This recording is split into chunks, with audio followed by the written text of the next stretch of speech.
Yeah, intro yourself while I finish setting up these windows. Let everyone know. Okay.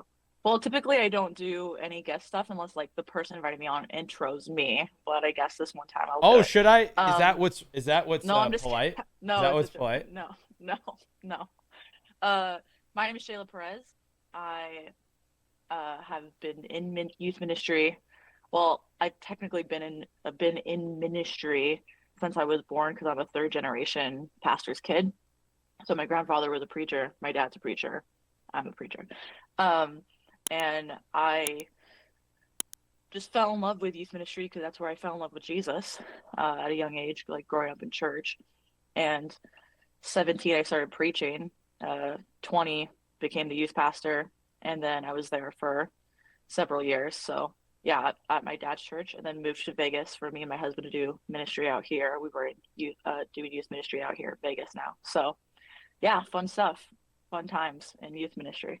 Yeah, so Shayla has done ministry in really like very like Christianized places like LA and Las Vegas. So she's pretty Yeah, whereas people exactly. like me who live in Franklin, Tennessee, we're just out here in the streets. Yeah, Um yeah.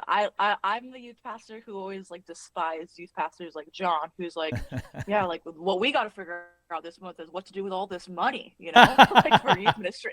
As I'm like in East LA, being like, well, maybe we could scrape together some pennies for maybe we can get some pizza this week.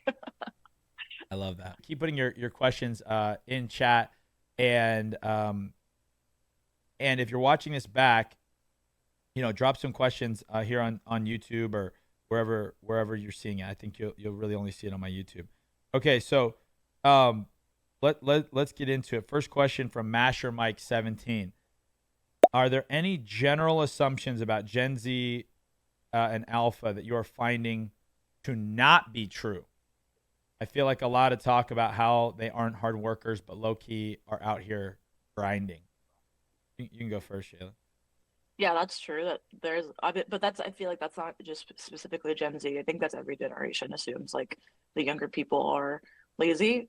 Like I don't think that's like specific to Gen Z or Gen Alpha. That I think that's just a natural pride that comes with people as they get older. They're like these youngins, you know.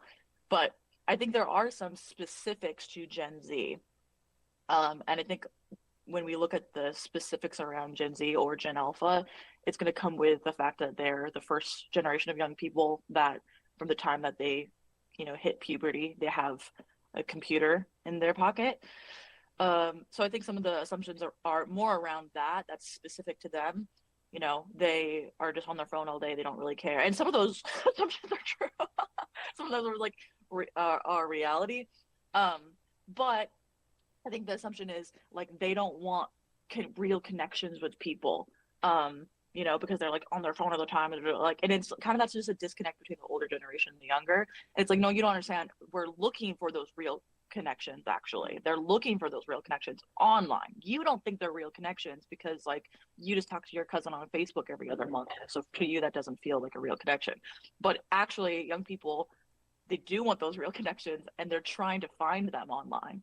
So I think that's more of an assumption that the older generation has that is specific to Gen Z and Gen Alpha. Yeah, I agree with everything you said. Also, just a side note, if you're new to my online social media presence, I try to only talk to people who we can disagree with. So Shayla and I might disagree on things during this, and we're gonna be okay. We'll be friends Yeah. afterwards, because we both found in each other that we can disagree, and it be okay. So don't be alarmed. I know a lot of church people are like, "Oh my gosh, disagree." No, this actually is not a good thing though, because like the last couple times we've talked, it's been like a amen hype corner I because know. we have agreed on everything. We'll So we'll find try to find something to some things we disagree. Yeah, disagree we'll on find today. something We'll to try. disagree on. Yeah, I How would do you feel say about women in ministry? We'll get into we'll that. get into that.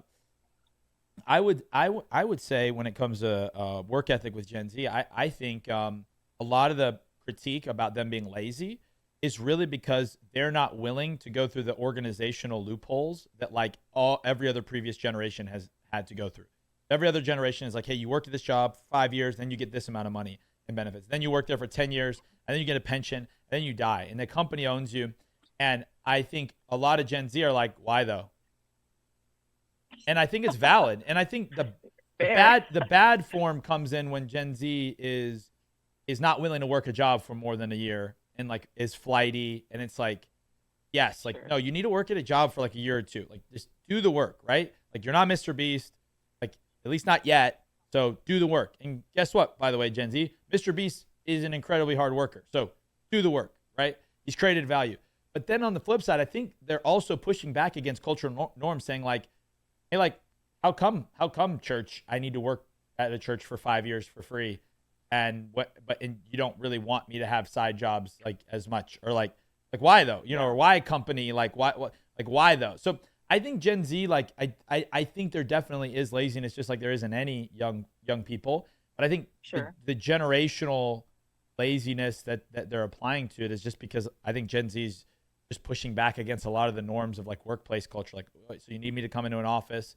I'm not even saying that they're all right in that, but I do think that there's some really helpful questions.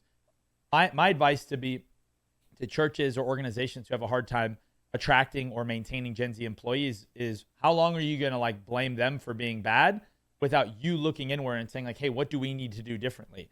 And Yeah. I think that there's some really valid questions that Gen Z asks about this like life that demands you give everything to the organization more than the organization gives to you. That's a very like our parents' way of like thinking of like, I work for this one company. And I think there's still A hundred organizations percent. that kind of demand that. And I think there's a lot of churches that demand that, that I think is going to make it difficult for them to attract and maintain Gen Z employees. Yeah. So many things that you said there that I could dive into, but with the the one thing that that I just have to make comment on is you just said that, sometimes the older generation like isn't willing to ask those questions, like what can we do to keep them?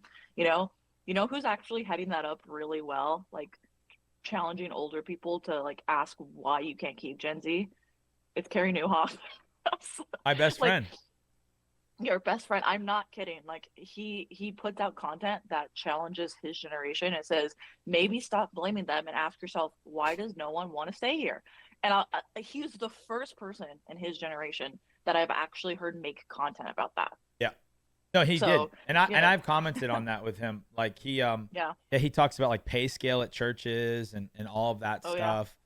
He's like, Um maybe stop expecting them to work for you for free for 5 years and then be like, at the end of 5 years we're going to put you on for $32,000 a year." yeah, Which is no, like, facts. Listen to Carrie. yeah. Also churches, stop saying to Gen Z, this is family. No, it's Oh, just so family. cringe. It's just family. Well, number one, no, it's not. It's a large organization, like it's just not family, right? And number two, family doesn't mean, hey, I just drag you for the minimum pay and maximum hours and, you know, weirdness, like The translation of "this is family" is I'm about ready to abuse you, and you're gonna I, like it. yeah, yeah. I feel like You're a gonna lot of, tell me you, and you're gonna tell me how much you love me at the end of it. yeah. What does family? A great question is, what does family mean to you? I heard a Christian counselor say once that, I heard a Christian counselor say once, that if you hear a church refer to their staff as family, that you should run, because it's normally actually an indicator of, you know, how about this is what working at a church is. It's your job. It's part of your calling. But guess what? It's not all of your community, and it's not all of your calling. I think that sometimes in our effort to make church jobs this all encompassing awesome thing, we actually set up these very unrealistic expectations relationally and financially. Um, and I just, tying it back to the theme, and I know you'll have stuff to say on this. I just think the future of youth ministry is, one, preparing the Gen Z for the workplace, is embracing. How many youth ministries even think about that, or are we just like trying to get more attendance? Like we just have to. Yeah. I'm saying that as someone who like, I've spent more years worried about what youth can do for me than what I can do for them, because I have a ministry to build. And instead, as I get older and I've had my own kids and I've seen my own students leave and fall away from the faith, I'm like, oh wow, I need to spend more time building the youth and less time trying to build my youth ministry. Because if I Yeah. build the youth, I'll build a youth ministry. And Come and on. even just think about, like, you brought up Yeah. finance. Like every youth pastor's felt financial struggles, because Sure. sad reality is, even at large churches, youth ministry is not every youth ministry is very well funded, which is very interesting. Um, I think that I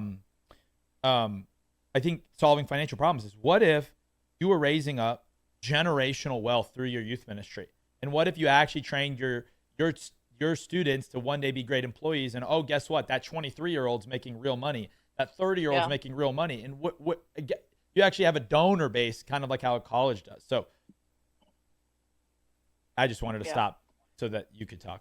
It's, well, it's really about caring about like the individuals and not, yeah, exactly. Like not being like, this is mine, like actually care. Imagine that ministry where we actually care about people and not just be like a slogan where it's just like, this is a house for the next generation. And it's like, well, and then you like crap on youth all the time. You don't give them any attention. You just see them as a workforce. You know what I mean? It's like, no, actually seeing them as this is, and the funny thing behind it is that it also ties into what these senior pastors actually want. Like, oh, we don't want to see the next generation die out. We actually want to increase tithes. Like, okay, but this is the next generation of tithers. So like, you know what I mean? Like maybe they're not right this exact moment, but this is a long game plan. Okay, this is like a long game of building the kingdom, of like bringing, you know, God's kingdom onto earth for this generation and the next. So you're like not wanting to invest in youth because they're not your tithers, right? They have no money, right? But they will be, you know what I mean? So it's worth taking time to invest in them. But going back to like not just having them build, your ministry, but seeing them as individuals that you want to pour into, you know, when you help them find exactly what their skill set is and where they're supposed to be. I'm one of my like the book that I already had this opinion, but it affirmed it even more. Is Total Truth. Nancy Pearcey talks about how, we actually have a generation of Christians who are like, if you're in full time ministry, you're doing ministry. But everything else is like not actual ministry. Like I can't actually be a Christian lawyer. I can't actually be a Christian plumber. I can't actually be a Christian content creator. Like that's what the idea that people have in their minds. And it takes people like you and me, John, who are creatives and care about the next generation to break that and be like, no, that's not true. Let's find the skill set and the anointing that you have so that you can be propelled into building God's kingdom. And like I said, I think that when we fund that, they will eventually become prosperous, like whether they end up being like the richest plumber in their city, or like the best videographer or whatever. But it takes youth pastors to look at young people, say, what has God called you to, and then help them figure that out. Because like I remember what it was like when you were 15, 16. You're like, I like all these things, but I don't know what to do with that. Right. It takes shepherds to help them figure that out. And then you will have like an amazing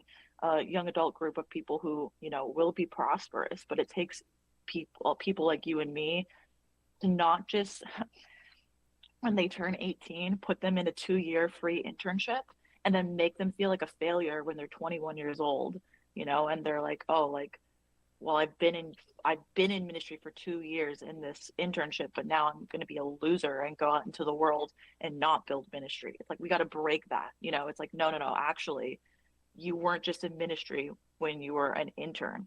You're in ministry, whatever you do for the Lord. You know what I mean? So I'm hoping that like the future, that is part of the future of youth ministry, is youth pastors not just using young people to be free interns, but but being like, okay, maybe you can do an internship here, cool, but let's figure out what you're called to do, so Yeah. they don't just like lose all of their sense of purpose as soon as they leave as soon as they turn 18, or as soon as they're done with the internship program. No, and I think Shayla, I think Shayla and I both agree on this. Like, we know everyone has good intentions, and we've made ministry mistakes too. But just because we have good intentions doesn't mean that we shouldn't measure them and like, in my marriage to my wife, in the way that I serve my kids, in the way that I'm a friend. Sometimes I have really good intentions. Here's a gift. Here's a thing I do. And guess what? It doesn't hit the mark. I don't go, Yeah. well, I'm sorry you didn't like the gift I made you. This is the gift I got you. No, it's not what love does. Love goes, oh man, I'm sorry I missed the mark. And I think church has got to like just constantly measure, like, how are we serving people? Is it working out for them? I feel like churches, we're so obsessed with like systems and models and brand. They're like, no, this is what we do. You don't like it? I mean, well, maybe, but then I would feel like if you don't like it, then be more honest. Like, well, then go to a different church. Oh, then, okay. Then are you saying that like spitefully, or are you going to be like, and here's the church you should go to. Like, if you really care about the kingdom, if you really do that, do that, And I think it's what you were saying about like job placement and stuff like that. Yeah, I mean, I think if you have a church internship where you're training people for church work, or a church leadership school, which is like leadership college, how's your hiring rate? Like, how many people are you hiring internally, and how many of those people are finding job placement externally? And if that's not what you're tracking, then don't be surprised when 5 years, 10 years into your program, people are going to feel like used and abused. Not because that was your intention, but because you told them, we're going to train you for a job, because that's what happens when you're 18. You grow up and you step into a trade. And last time I checked, you didn't ask them to be a missionary. You asked them to come work at church. And so I also don't mind as much when like you give someone like a grind set as an internship, as long as you're taking care of them. Like, to me, it's not like how much you work. It's the lack of compensation or placement on the other side of it, or just transparency of conversations. And that's where, man, I really think that I also think, looping back to your point on finance and next generation, we really should have like a church plant person, someone older than us, on the call sometime, because the general philosophy is that teenagers don't tithe, like you said, but I feel like that's a strictly, like, teenagers as non-financially viable units is a strictly church mindset. Because every business I know, every artist, every entertainment sector is, let me tell you something. When I took my 5-year-old to Disney, I mean, goodness. I mean, it must have ended up costing us $5,000 for me and my, like, think of how much money like are pumped into schools and sports programs and sports equipments. I just feel like it's got to be this uniquely like dumb factor of church right now, where we're like, yeah, teenagers don't tithe, so there's no money in teenagers. No, guys, like, what? Huh? Like, I feel like if we were lined up any other business analyst, they'd be like, no, you gotta capture the hearts of the next generation, because they're future spenders, just like you said, Shayla. Number 2, they're current spenders because they will find ways to make money. And number 3, the biggest area where they have money is getting their parents to buy into whatever you're doing. So exactly. I don't know, bro. Like, where does that come from? Yeah, I think that they're only thinking like one dimensional. They're just like when I was 16, like, this is the senior pastor's maybe possibly mentality. And like I said, I'm looking at this with grace. I'm not making fun of any individual. I'm just saying that general idea is like, when I was 16, I didn't have any money. Therefore, this generation, when they're 16, they don't have any money. It's like, yeah, maybe, but that's so one-dimensional. Like, whatever you were interested in when you were 16, your parents probably helped wanted to fund that, right? And also, teenagers, we have to remember, have more opportunity than ever before to make money. I have talked to 15-year-olds who are making so much money on streams, or even starting up some sort of business online. Right. You know what I mean? It's just like, it's so one-dimensional that it's just, you're right. It's so one-dimensional that it feels like we're so behind on the A ball, because that's not how other businesses are targeting teenagers. Actually, they're like, they got the most money to spend without bills. So, you know what I mean? Like, they can blow all this money on merch. They can blow all this money on concert tickets. Like, you know what I mean? My friend Dave, they just redid their next gen area. And a church or a town of 3,000, church of under 1,000. Yeah. And I think they'd probably have anywhere between like 200 average students on a Wednesday night. They raised $100,000. Like, the students paid for everything because they found a way. Insane. They raised money. Like, there is money in it. I just did a quick chat thing. Financial Times says that youth travel sports is seeing remarkable growth and is a $30 to $40 billion industry.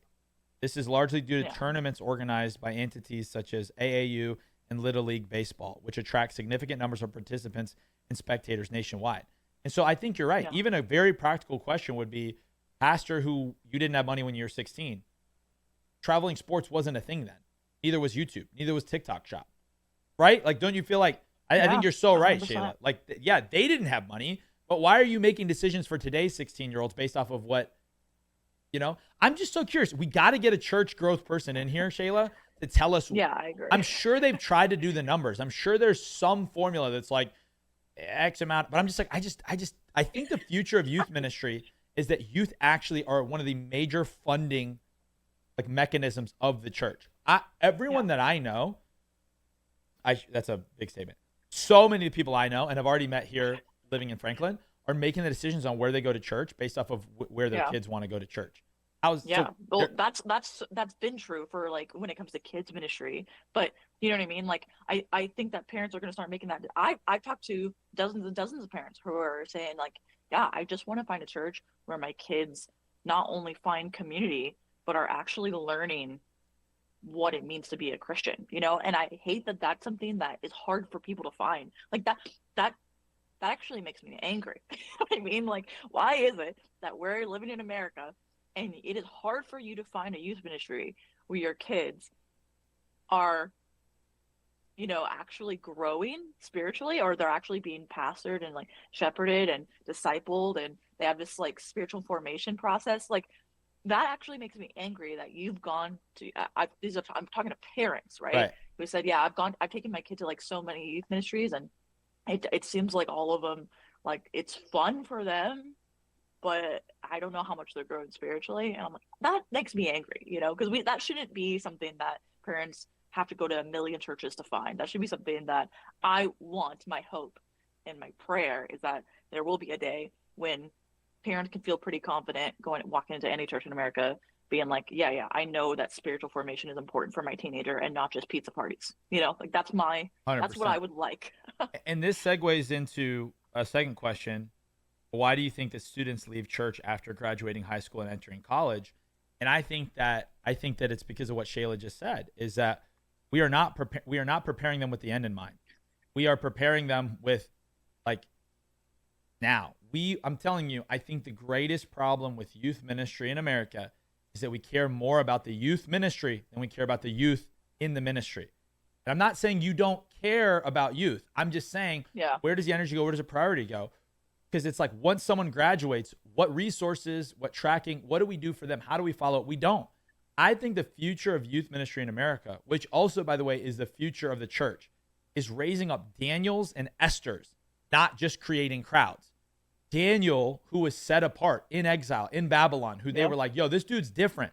And it wasn't just because he ate different, okay? The Daniel fast was just it was a footnote. And by the way, it wasn't a fast, it was a diet, okay? It was a diet, and it wasn't something he did for 30 days. It was something that he and his friends did holistically in his life that gave him a different physique and physicality and made him stand out. And his convictions made him stand out. But even more than that, Daniel and his guys had a wisdom and an anointing that came from God that made him set apart. And he wasn't just nice. He wasn't just moral. He was effective, just like Joseph. Joseph wasn't just a Yeah. good dude. He solved problems, yo. Like he was just simply better. Esther wasn't just some pretty girl. Esther was a woman who had been trained. She was raised up by Mordecai, her uncle. She had something in her as one of the people of God that made her set apart, that when Yeah. push came to shove, she outshined her competition, and then she stood up for what was true and helped navigate Yeah. the intrigue of the palace. And I just think that we need to be focused more on the Daniels and Esthers we're raising up and sending out, and less worried about how many were there on Wednesday, how many came to the event. And I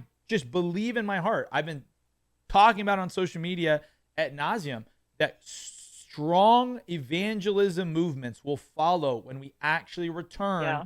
to true discipleship and raising up fully Yes. formed followers of Christ. Yes. I mean, I want to let you keep preaching, but like everything that you just said is like what my heart has been crying out, is like passionately like crying for. So I won't add on too much to that, but I will say that this I think that to give these youth pastors a little bit of credit, who are like, yeah, like how many were there, and they're just like talking about how many of the crowds were there. I think a big part of the behind that is because they have a pastor that they have to report to on, if youth meets on Wednesday, on Thursday morning, they have a pastor they have to report to who's like, how many numbers were there? And because once again, it goes back to like, they feel like if there's not enough crowds, if there's not enough young people coming to your ministry, well, then I don't want to give you funding. You know what I mean? And I hate that that is something where like it feels so gross to me. You know what I mean? Because once again, it's like we have to look at caring about individuals because it's a long game, and you will actually get what you want. You will get, young people who are not leaving and staying in your church and tithing of it. But you have to care about the individuals. We have to care more Yeah. about the people than the crowds, like you just said. But so I to give the youth pastors a little bit of credit, it then goes back to the leadership of do they only care about the crowds of how many people they can draw in because they know that they are only going to get any sort of affirmation or any sort of funding only if they have the crowds. You know what I mean? But so I would like so to wrap that up, I would like leadership in churches to stop saying how many people were there on a Wednesday night, how many people were there Friday night, and start saying, let's look at this graduating class. How many people faithfully transitioned from 18 in your youth ministry and is now in staying in our services and our adult services? I would love for that to be the metric. You know what I mean? Well, How many people or are graduating and staying in church? or that we know where they did go to church, because if they moved for a college or Sure, because they don't. industry or Yeah, they whatever, don't exactly. if Yeah, we really exactly. cared, we'd make that technology. But no one has made that Yes. app. No one has made that app. Pastor Coach Mom in chat says that's not necessarily the responsibility of the youth pastor, but biblically it's the responsibility of the parents. I mean, I'd love to hear chat. Pastor Coach Mom, you explain more what you mean. And also I would be curious, like if you have kids of your own, because I have one of the things that growing up in a rough home, like both my wife and I did, like we both came up in divorced homes and craziness and instability.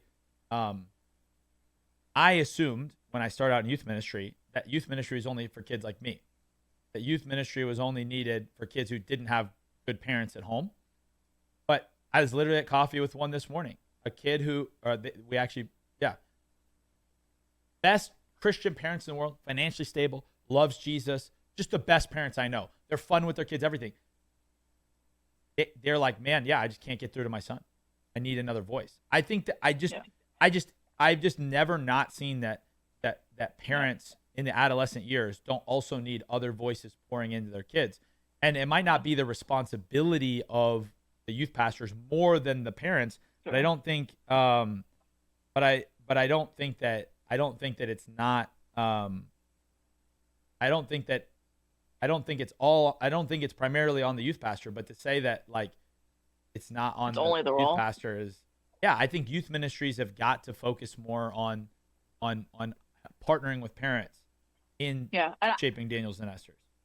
And I would say to that comment, like, yes, you're absolutely right. In a perfect world, I would love it if parents were more like pastors to their teenagers. Absolutely. Like I admit that we didn't really have youth pastors as a position, in church history. Absolutely, because the idea was that the family unit was, taking their family all together to a church, and they were being pastored all together as a family unit. Yet, great, awesome.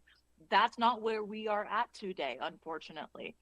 A lot of people are not, they're adults and they're still baby Christians in their formation. And so therefore they're like, okay, now I'm saved, now I want to take my family to church, and I have a teenager, and in a perfect world they would be able to maybe help, they would be able to maybe answer their teenagers questions on, whatever, like theology, apologetics, whatever. But that's not where we're at, it just in general. Yeah, So yes, in a perfect world, pastors or parents would be able to youth pastor their children perfectly. The problem is majority of people in this country do not have a father. Like they just don't. They're in a fatherless home. Like it's over. I think it's over 50% now. They don't have a father. But even if they do have a father, they're the parents, exactly what John said.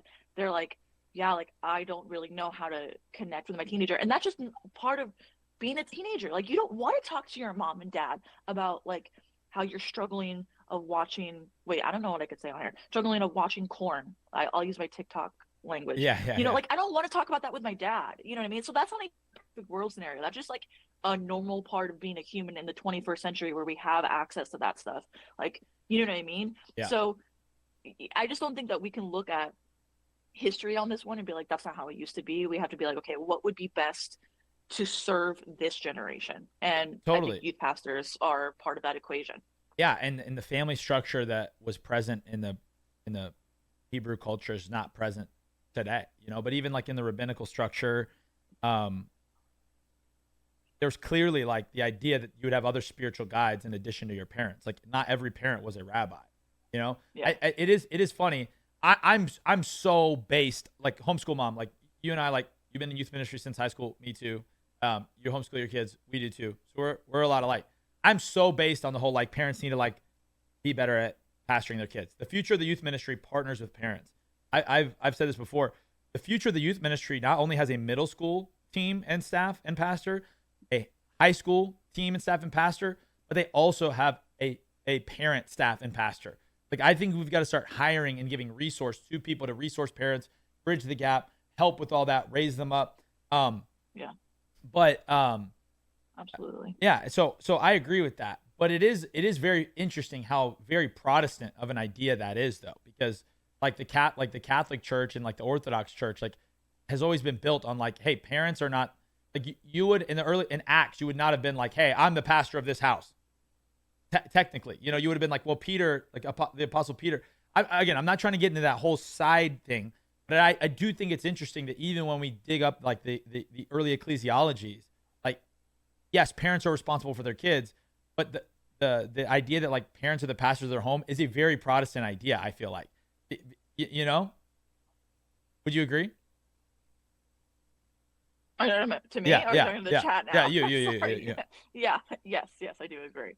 I'm not Yeah, saying it I do means it's agree. bad. It's just interesting to think about. Where I'm like, I agree. Trust me, I'm on that. The other thing I would say though, as we're processing this, is like, so we do need the church, but I would just say like, how many churches? I think the future of the youth ministry is like, yeah, just helping parents be better parents. Like my wife and I were completely unprepared to be parents. Yeah. Compared to the way we were prepared to be married. Why? Well, because in most churches they value premarital counseling.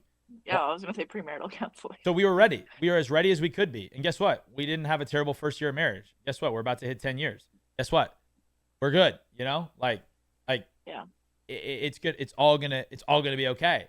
But as parents, I wish there would have been like pre-parental counseling. I really, really wish that Yeah. there would have been. Yeah. It take, the what you hear is like you need a village in order to raise a child. But I think that sentiment is true. Like it's a lot of it is a lot of effort, love, and care that it takes to grow a teenager, not just physically, but spiritually.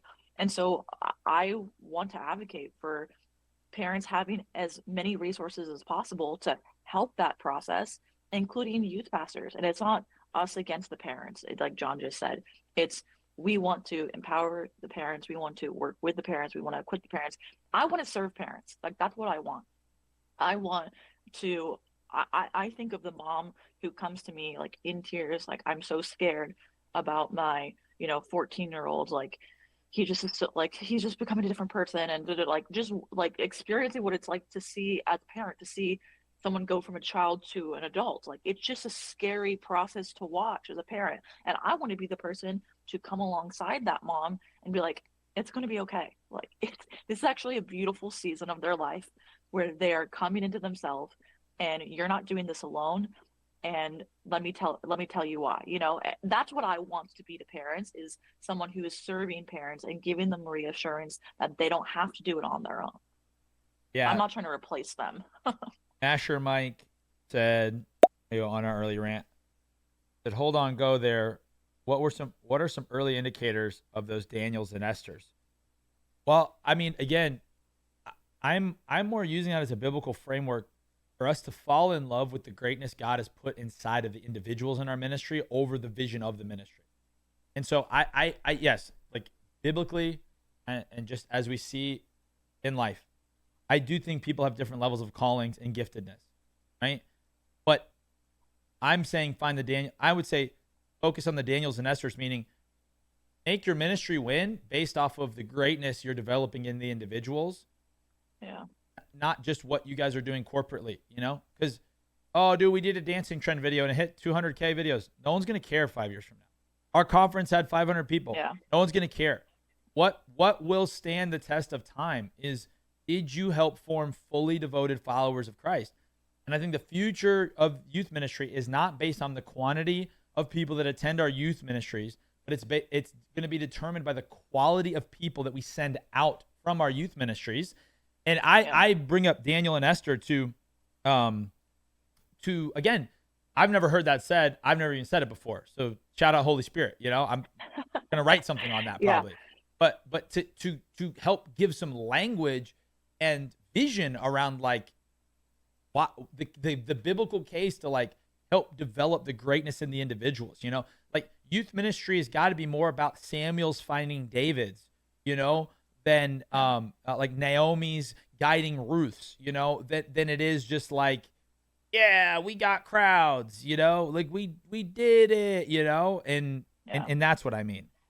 Yeah, and that all goes back to actually what it looks like to be a pastor, a shepherd, right? You're calling out greatness in the students, but you can't do that if you don't know them. Like you can't I can't talk to Billy Bob, whatever, like my 15-year-old in the youth group and tell him what he's called to if I don't know anything about him, right? Which then goes back to, you know, if we're just trying to do this massive large ministry, it makes it harder to actually have a personal connection with your teenagers to even help raise them up to be able to be those Esthers, to be able, to be those Daniels. Like, so it does go back to relationship of calling out the greatness in them. You can't do that if you don't know anything about them.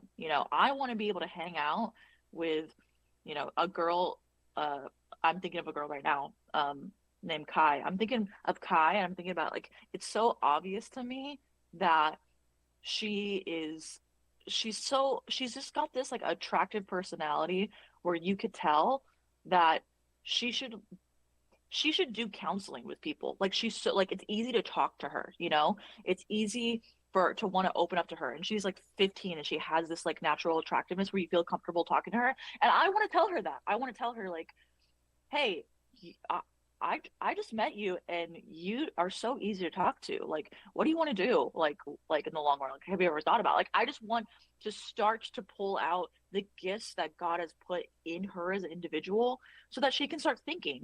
So there's no pressure. Like, you have to become this. I'm not prophesying over her. Like, God's telling me that you need to be a counselor. No, it's just like I want to start dropping that in her mind, so that she can be thinking like, okay, what has God called me to? And along with me, preaching sermons about what God's called you to and all this stuff, but on an individual level, calling out greatness in them. Yeah, and I think what's going through everyone's head is, well, I don't have the time to do that, and I don't have the team to do that. And I think this points out one of the biggest problems with a lot of the modern concepts we've built church on, which is that we've taken on so many events and so many individuals that we just don't feel like we have time to see the Kais and to spend time with it. And this is not like an overnight change, but I think the future of youth ministry, again, is more West Point, not Chuck E. Cheese. I feel like we've been building Chuck E. Cheese youth ministry the last like 20 years, and we've got to go back. We've got to go back to Uh, Jesus's way of developing young people, which is West Point. yeah. He David in the wilderness, and David, I believe it's 1 Samuel 23, where he's on the run from Saul, and it says that all those in debt and discontented came to him in the wilderness. Basically, like it's David's first leadership assignment were essentially these criminals, and maybe it's 21. It's somewhere in the 20s. And and a lot of those guys turned out to be the mighty men of David, these massive heroes, who would go on to slay giants in the way that he did. And so, please make a shirt that says Chuck E. Cheese Ministry. No, so I don't know. Like there's just something that's broken when we are sitting here talking about youth ministry, and we don't feel like we have time to develop the greatness in people because of the amount of work we're doing to facilitate the programs. To which I ask, what are the programs for? Well, the answer is going to be salvation. All right. Okay. And I just wonder if in the name of hands raised, Yeah. Yeah. we're like sacrificing like lives truly changed. And Yeah. it's just worth asking the question. I don't know, we're, Yeah. we're definitely, I'm opening a kimono. I don't want to like leave people depressed, Shayla, but these are just questions to ask. And I think that like, Yeah, I know. yeah, I was gonna say opening up a Pandora's box right now, and you and me are about ready to start yelling. but it's but they are good questions to be asking. Of why is it? Well, there is a book. I think it's called like why they leave, and it looks at all of the common like partners with research companies to partner with why is it that when like what's the common denominator between the kids who grew up in youth ministry and left and the kids who grew up in youth ministry and stayed in the church. One of the common denominators was that they had the same youth pastor consistently from the age of 12 to 18, which I don't think that like the answer is, oh, it's the consistency of necessarily one person. The point is that they are being discipled, like they have connection with someone that they're able to process, like what am I called to do? They're able to process like their spiritual formation. They're able like so the idea is that and it also was that they have one of the other common denominators that come out onto my head is do they see the Bible as authoritative, right? And so we just do youth ministry as come eat pizza. We babysit pastors are babysitters and not preachers, right? We're not actually like caring about discipling them. Right? We don't actually care if they see the Bible as authoritative because it's like I want to get them to hear a message that is going to entertain them more than actually disciple them. Well, that creates a problem, because then when they turn 18, they don't see the Bible as authoritative, so they don't care necessarily to continue going to church because like those were all just TED Talks that they heard for the past 5 years or whatever, and they didn't build a connection with a pastor who's actually going to help hold them accountable as they go into adulthood. Like, hey, where are you going to college? What's your like? How can I help you? How can I serve you? Right? So yeah, there's common denominators that we can track, and some of them are they have a consistent pastor, and they're taught that the Bible is authoritative, which means that it's not just a little cute sermon that they're listening to. It's something that shapes their life. It creates the worldview, right? Like Elijah Lamb always talks about, right? Like we need to not just confront the problem, but realize that this is a worldview problem, right? The worldview is shaped at a very young age when they're like in the very, very beginning of their life. And so I I want to say as like proudly, like, yeah, I really do believe I helped shape the minds and the worldviews of young people to where maybe not perfectly, but I would like to say if they were in my youth ministry, I definitely was consistent with making sure I cared about them as an individual and that their worldview was being shaped around biblical principles. They have a Christian worldview and not just like they came and I babysat them and they ate lots of pizza. And I know I keep saying pizza, but it's just because like it's just so stereotypical. Like youth ministries, you just get a bunch of pizza, you drink. You drink soda through like a dirty sock, you know what I mean? You play like some game and then they go home. And it's like, I love all that stuff. That is me to a T when it comes to like the fun of youth ministry. Like that's why I was in youth ministry for so long. I love the fun aspects of it. I don't want to crap on that. I love that stuff, but it can't just be that stuff. It has to be all the fun of youth ministry with the intentionality of shepherding, discipling, and helping shape their worldview. yeah. And I think, there's not necessarily easy answers. D-Light in chat says, what if the leadership in the church's vision is events? you know, I think what I just think it's these are big questions that need to be asked, and I think that part of a youth pastor's job is to be an advocate for the next generation. And one of the things that means is ask uncomfortable questions with data and analytics. So don't just like complain. Don't just be like, and don't just come with a problem. Come with a solution, and don't just feel bad when you get turned down. You're I'm not even saying it's bad. Like there are people that want to reach crowds of people. That's good, right? That's evangelism. Yeah. Billy Graham did that, right? But you know what Billy Graham also did is he lined up hundreds of local churches to funnel those people into after their crusades, right? And Yeah. and I think when you analyze real evangelism movements, the effective ones had a discipleship apparatus. I think what Shayla's asking is at most of our churches, do we have as robust of a process for discipleship, Christian education, Christian care as we do for evangelism or reaching the lost?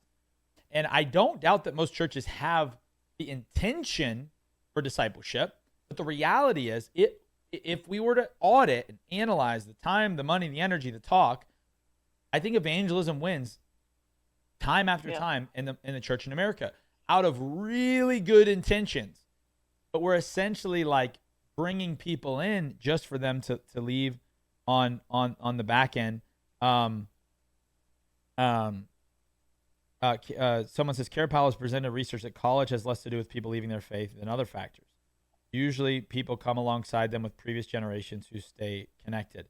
Yeah, Cara Powell and Fuller Youth Institute seem to conclude that it's intergenerational relationships, like Shayla mentioned. It can be youth leader, youth pastor. They're really, really, really important. Well, maybe this is just going to be a regular segment. Maybe this is just a thing that Shayla and I do a few times a month. We just talk about the future of youth ministry. There's a lot of big questions.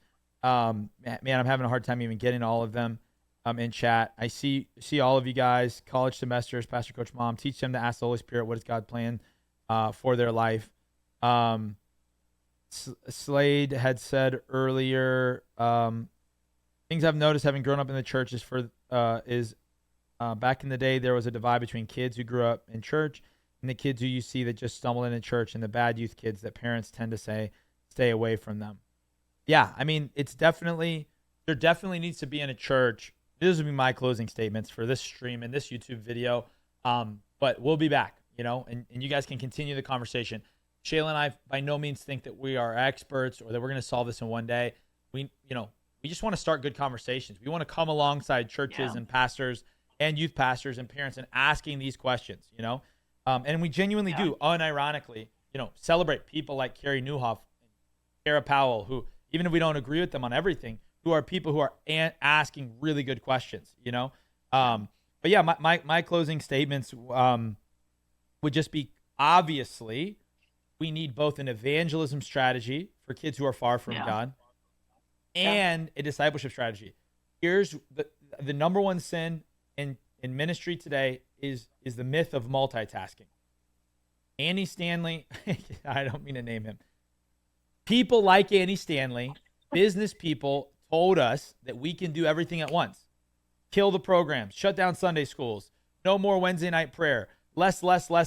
Because you know what we really need? And shout out Bob Goff. We don't need more Bible study. We need more Bible doing. Well, guess where that left us? 4% of Gen Z have a biblical worldview. So guess what? Yeah. They were responding to Andy Stanley and Bob Goff. They were responding to a generation who was overeducated beyond their belief. Super cool. Probably true, right? I would maybe add that they weren't overeducated. Maybe they were improperly discipled, right? Because if education doesn't lead to evangelism and action in some way, then it's not proper discipleship. But that's the problem they were trying to solve. But what we did is we forgot that we were dealing with a current generation who is overly educated but underly obedient. And then we told a generation of Gen Z and younger millennials, hey, all you got to do is have faith. All you got to do is have love. All you got to do is have reckless love. All you got to do is have grace. All you got to do is have crazy faith. All you got to do is just do it. All you got to do is just step out, believe, do more. You know what? We don't need blah, blah, blah, blah, blah. Sign up, serve, step on the mic, step on the stage, get in front of the camera. And we failed to realize that the entire world has a robust discipleship process. The culture of the day has elite catechism. They are indoctrinating kids statistically through social media, through our schools. Like, the world has a worldview, and they are excellent at education and discipleship.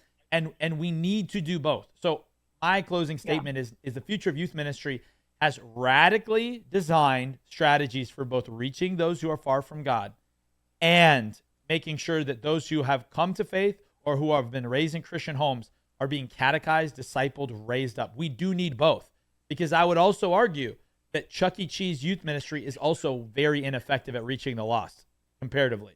That the kids that I know that don't know God don't want to go to where there's some inflatables. Like, they need to be reached where they are. So those are Yeah. my closing statements. Shayla, I'll offer that Yeah. opportunity for you. Yeah. I remember I just believe that if we do not disciple, if we do not care about raising up the next generation, if we just say like, oh yeah, like, we just want the bigger numbers like we've been talking about. If we don't raise them up, then they're going to be shaped up by TikTok. I'm sorry, like, you know what I mean? Like, they are going to develop their theology one way or another. They are going to develop their worldview one way or another. I think that it's time for the church, for the leadership of the church, to say this is actually more important than anything else, which is young people being discipled, so that we don't just have a bunch of nominal Christians or they all just leave the faith altogether. Like, that should be a huge priority for us, not just raise your hand, because the raise your hand salvation calls, we know what that looks like. We know what that is producing. It is just producing nominal Christians, which means that they don't see any actual change in their life, any, transformation in their life, or just producing a lot of deconstruction. Like, hey, this was what I was told my entire life, but I don't actually believe it. So let me just, which, whatever. That's a whole other conversation. But I'll use one story. I'll never forget. I was still a teenager.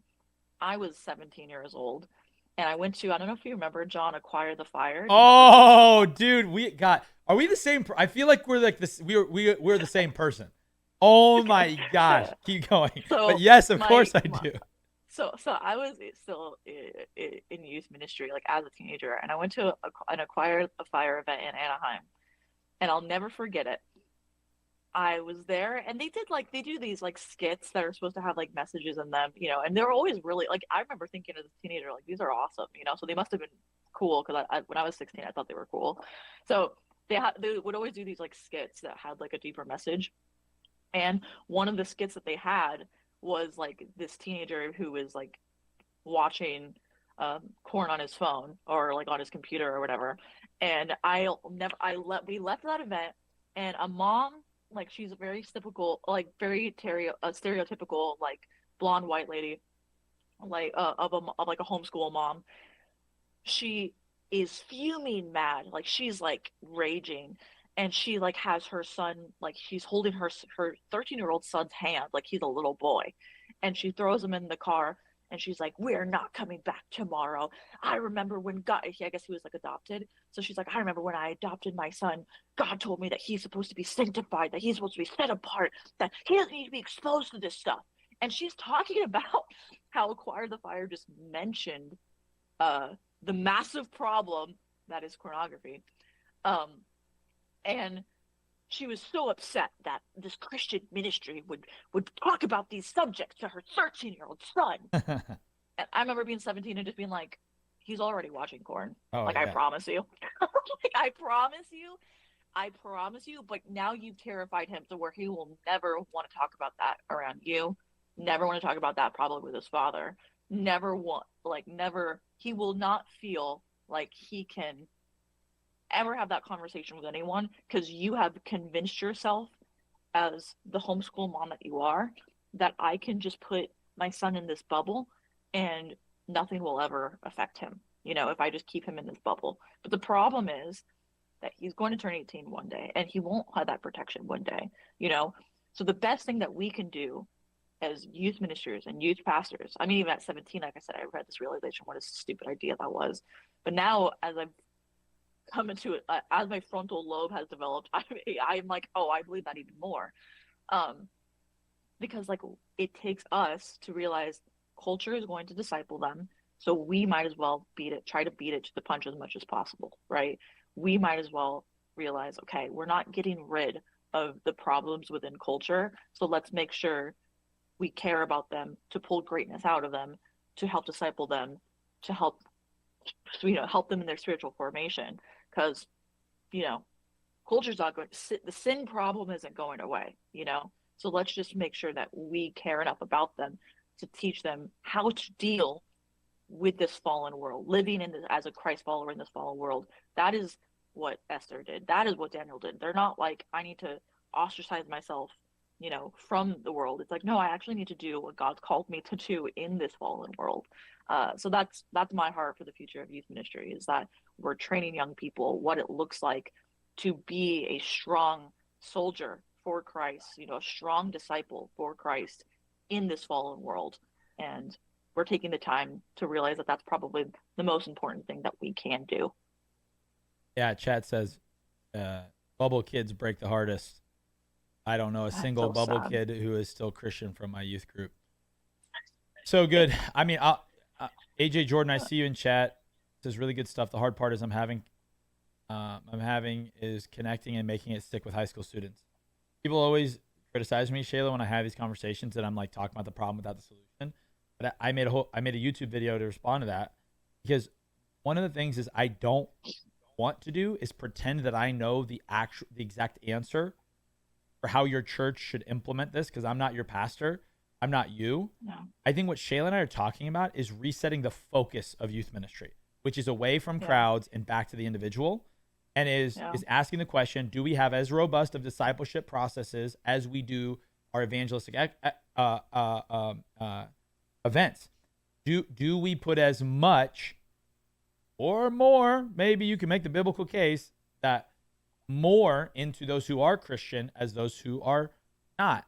And I maybe this is something that Shayla and I can nerd out on a different call. Maybe we can even on a live stream we can pull up a Word doc or whatever. But I think just simply what I'm saying is churches should employ the evangelistic expressions of Billy Graham, YWAM, Yeah. Bryce Crawford, whatever. Name your mission. There's people who are Yeah. out in these streets. My friend here locally, Daniel McLeod, they're in these streets. And guess what? Guess what the Yeah. common denominator is? Their primary evangelism strategy is not gathering people to a church building. It's going to where people are to then create Yeah. an initial strategy. And then and then I would say is look at elite schools, look at Hebrew tradition, borrow some things from Catholic catechism and even Lutherans and some of these old ancient denominations. Yeah. Ask yourself, how come elite basketball teams have no problem drawing kids to a higher level of thinking and all of that, and then make a program like that for your kids? The problem is that people are trying to put new wine in an old wineskin, Shayla. So people are trying to take the attractional model youth ministry that they built on pizza and inflatables, and if a new Young and Free song came out, or now a new Elevation Rhythm song came out, or can we Talk recreate for a Forrest song. Frank? Then we, like I did all these things. I think we need a reformation of sorts in the youth ministry world to say we need to reassess the Yeah. bucket. Youth ministry normally exists in one bucket. What do we do on Wednesday Yeah. nights? We need more. Yeah. We need Exactly. different. We need to rethink it. I'm not saying Wednesday nights need to go away. I think they need to be there. So I never want to sound like I'm not offering practical advice. I just also don't want to be like the 32-year-old guy that lives in Franklin, Tennessee, that thinks that you should do exactly what he says. Yeah. Cool. Can I say something to that point, Yeah. John? I at least this is what I've experienced in the church, that we love the problem solvers, right? We love the people who come and they have the solution, they have the plan, so we can do. And we hate the problem finders. The people who find the problem to be like, okay, well, this does need fixing, I don't really know what the answer is. Let's talk about it. It's like, why are you complaining? You're just trying to rock the boat. You need especially for someone like me who grew up in a church that was very like not word of faith, but very like positive, positive, positive. It's like we just need to be positive all the time. And it's like, yeah, I want to have the joy of the Lord. Amen. Hallelujah. But there are times when we need to take a step back, have serious conversations that are uncomfortable. And I think that God is raising up people like you and me, John. Call us prophets, call us whatever you want to call us, but really what we are is we are the people who find the problem, and we're not trying to find the problem so we can just sit in the problem. We're trying to find it because we want to find the answer, but we've gone so long with just pretending the problem's not there, just pretending like there's not a giant trash bag of filth in the corner of the room, just pretending like youth you know aren't leaving the churches at 18, just pretending like you just pretend, and you and me are like pointing to the trash in the corner of the room being like, does no one else smell this? This reeks. This smells like crap. And then everyone's looking at you and me and being like, You're complaining. You're not nice. Why don't you spray some more Febreze? Why don't you spray some more Febreze? And it's like, because I actually don't want to just cover it up with fake fragrance Febreze. I want to take out the trash so that we can actually have solution, so that the room is actually clean, right? Stupid analogy that I No, use, that's a you know, stupid fire youth analogy. stupid youth That's pastor analogy. fire. Like my brain preaches an analogy that sometimes they're like, that's fire, and other times I'm like, that Oh, sucks. that was But fire. it whatever. With like, just like the Daniel Esther thing, I was just like, it's coming up and it's either gonna be good or not good. Let's see where this goes. We just both No, happen to be good on this one. that was fire. Yeah, But I you're. don't want to spray Febreze on it. You know what I mean? I want to take it out. She said, y'all need to stop putting on deodorant. You need to take a shower. Put the Axe Basically, body yeah. spray away. Let's keep. Yeah, I That's perfect. See, that's what I'm saying. That's even a better analogy. oh, Youth yours is ministry, better. Axe Yours is body more spray. Let's pungent. go. No, because everyone that's worked in church, we've all been taking Oh out the God. trash and the bag rips and like the church coffee shop milk plus like the like staff Mountain Dew at the bottom. We've all know that smell, you know? Y'all know that Yeah. smell if you've worked in church. Pastor Yeah. Mike So I Orta. applaud you, John. uh, I applaud you, and I also, but I applaud you because I can also relate to it so much. Where it's like, man, you know, it's like you're looking around and you're like, am I crazy? Like, you know, am I?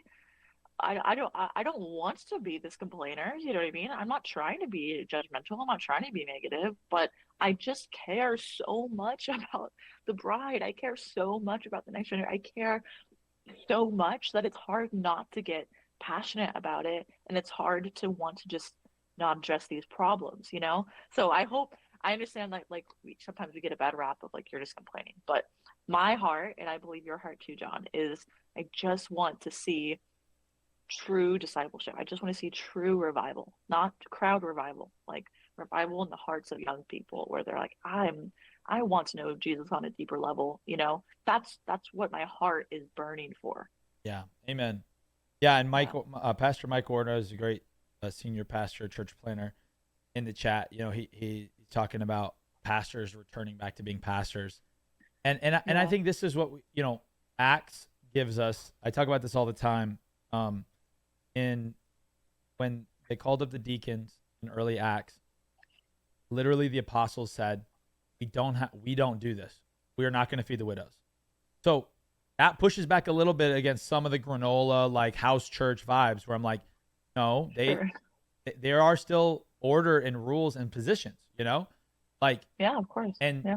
the difference in the apostles saying, no, we're not going to feed the widows because we must attend to the teaching and reading of the word and prayer is they didn't just say no, they offered a solution and they raised up another layer of leaders. I feel like today in the church, what happens is we just hear we don't do that or we don't have time. The apostolic church fathers, you Or know, there's a straw man argument presented where it's like, I'm the pastor of a mega church, and it's like they create this straw man argument where they're like, yeah, everybody wants to meet with me, everybody wants to have coffee one on one with me because everyone wants me. It's like you're creating a straw man. No, people aren't saying they need to meet with you. Maybe there's some weirdo fans who are doing that, but people are just saying, I just need a pastor, period. And like, this is a church where I've been attending for 5 years and no one's ever pastored me, you know? right? Like, so we're not saying like everybody needs to meet with the guy, you know? We're saying that there shouldn't just be one guy, One the you know, guy. one the guy. And that's at least what I've seen Yeah, online. It's just like these straw man arguments. It's like that's actually not what we're even saying. You're misconstruing the problem that we're trying to highlight.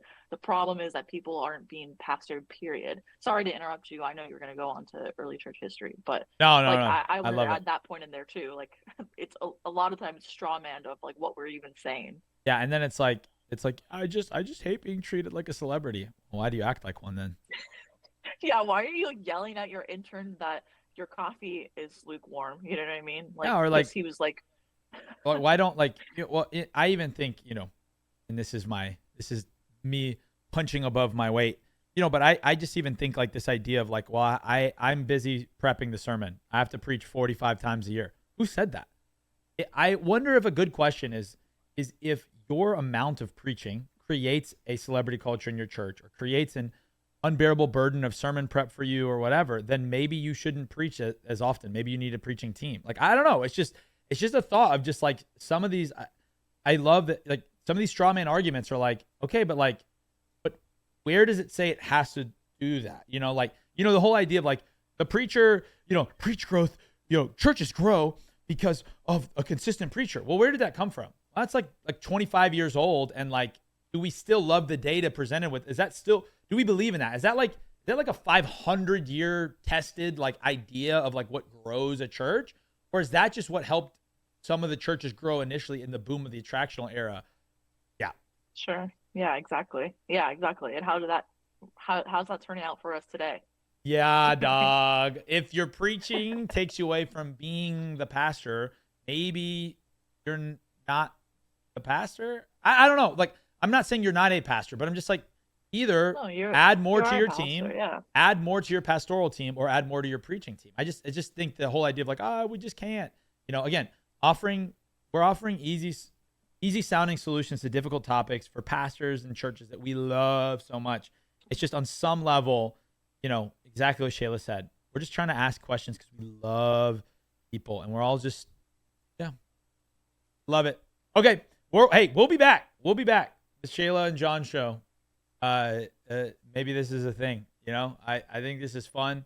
Find us both on Instagram and find Shayla on TikTok.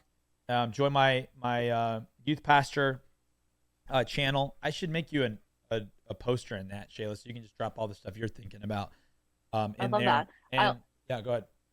can I plug something? Whatever you want. I also just started posting on full long content videos on YouTube. So like it's as of I want it to be a weekly show. Sometimes it's bi-weekly just 'cause I get busy, but I post every week, sometimes every 2 weeks. And it's just talking about it's actually trying to help uh, look at what's happening around us in culture through a biblical worldview. So I talk a little bit of everything, but it's mainly culture through a Christian lens. So I have a conversation similar to this, along with like what's happening in the news cycle. That's my YouTube channel, Shayla Perez. Everything is Shayla Perez. Yeah. Do it, girl. Also, if you guys are looking for a speaker, have Shayla out to preach at your event. Fantastic. She's legit. I, Whenever I we won't just complain. I will not just complain like I have for the past No, hour they with said in John. chat you've been advocating. That's what we're doing. We're Thank you. advocates. Advocates. Yeah. Whenever we start youth and college events and more out here in Franklin, she would definitely be somebody that I would have out. She's amazing. Thank you, And John. I'm blessed to know her. She's a legend. This is what I told her.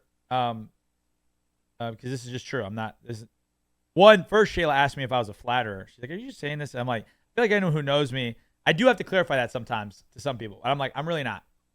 If here's how you know if I really like you or not. If I don't give you hyper specific compliments, then I'm probably just being nice. But if I'm like telling you something specific, I really mean it. And the thing that gets me excited about Shayla is she's the type of person I would want my daughters to follow on social media.